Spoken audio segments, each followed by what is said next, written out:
Let's get you set up for the trading day ahead. Joining us now, Alan Nuckman. He's Chief Market Strategist at Agora Financial. Alan, always nice to have you with us. What's been your general sense of this market here in late August? Well, again, no surprises. We just continue to make new highs. But what's more impressive than this continued trend is the ability of the market to snap back. And you see bargain buyers. We're in a bull market. Bargain buyers really step up. And the velocity of the comeback is what's impressed me the most.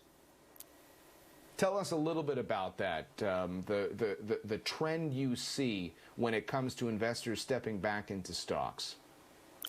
Yeah, it's we had an 80-point sell-off on the S&P the other day, which was quickly erased. And what was most impressive about the week was we got back to nearly unchanged. And it's pretty interesting the way that the mentality can shift very, very quickly. And it is a slow time of the year. People are finishing their vacations, and we're trying to wrap up the dog days of summer. But the numbers that we had from the last quarter, and I'm not a guy that likes to look back, but we had 80% of companies beat on earnings, 80% of companies beat on revenues, 80% blended growth rate. I mean, you can't get better numbers than we have. So the actual performance of the stocks has outpaced what we've seen in the market movement. And actually, the PE ratio is going down because stock prices aren't continuing at the same rate that earnings are. That's very impressive. Actually, it's interesting you mentioned that because Wells Fargo just today, and we'll talk about it a little bit later in the program, boosted their expectations for the S&P because of the earnings power. Are there any moments in history where you're reminded of a market like this? You know, I saw someone on the Bloomberg team poking fun at the idea that the shoe shine boy might have some great stock tips for you these days. I mean, this melt up idea, it always does create a little bit of cautiousness in long-term investors. How do you feel about that? Well, first off, you're implying that I'm old, and I've been around, which is true. I am an old, hopefully I don't like one, but I've been doing this for 30-some years. So I've seen it. I've seen it all. There's money to be made. Markets are never bad or good. There's always money to be made. Obviously, I have an optimistic attitude, and that's been done well here in the last decade. But yeah, there is some caution in the fact when everybody starts talking about the markets or talking about a stock or a sector, that's when I get concerned. When people don't like it, I always have a mantra, bad enough to buy. And I think gold was a good example of that here recently, that it's been bad enough to buy because it's been long forgotten about. I'm an options trader. I'll look 6 months out, but at some time we're making a bottom base there. I think it could bounce.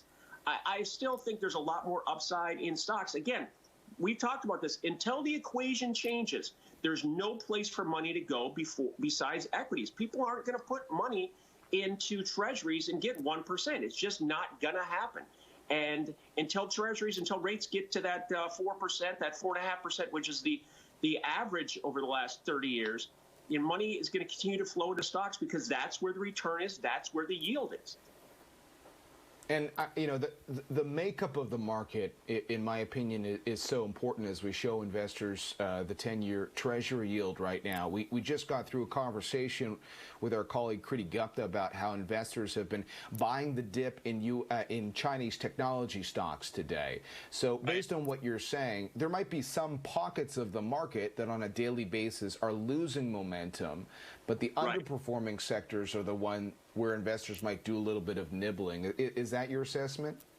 Yeah, it's been a rotation, and it's a repeat rotation. You'll see what's hot and then what's not, and then it changes. So not so long ago, tech was the major concern, and again, it came back. And the reality is that the tech market has sold off, I think now 6 times more than 10%. Each time it's come back here, and just in the last couple of years, and it's made new all-time highs. So you've got to understand risk-reward. You've got to find stocks and sectors that haven't participated. And right now, there are still a lot of stocks that, even though the indexes continue to climb and make new highs, there are a lot of stocks that really have a lot more upside.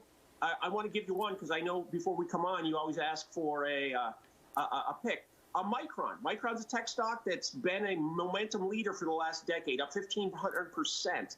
It's 25% off its top right now. It's actually negative in 2021 compared to the NDX, which is up 20%. And right now it's at a super support level at 70. It's been traded between 70 and 90 for 9 months. So I think from a risk reward, those are the kind of things I look at.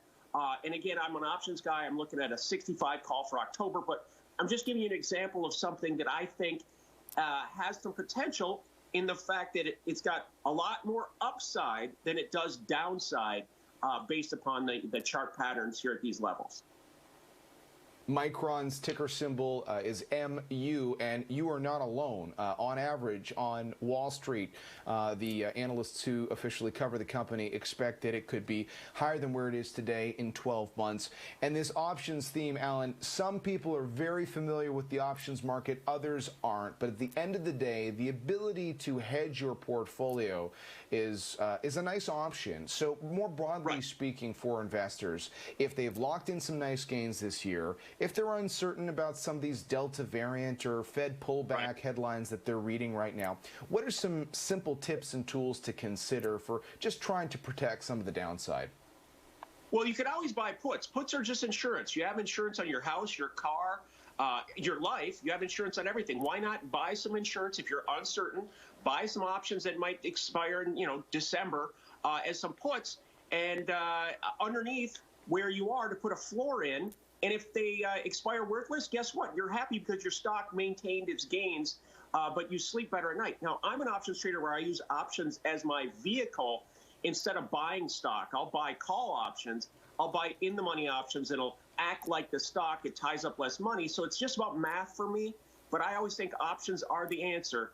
And it's about big picture. I'm not a real active trader. I make the markets work for me. And I call them lifestyle options because I let the markets go up and down, and I'm looking to see what's going to happen in the next 3 to 6 months. It requires a little bit more patience, but it's just about probability, and that's where I think my strategy will excel. Alan, always good to get your insight and analysis. We appreciate it. Looks good wherever you are. You enjoy the next few days of summer and the markets. That's Thunder Bay across the way. I'm in Upper Michigan. You can't quite see it, but I'm right close to you guys. See ya. All right, we'll see you soon. Thanks a lot. Beautiful shot there.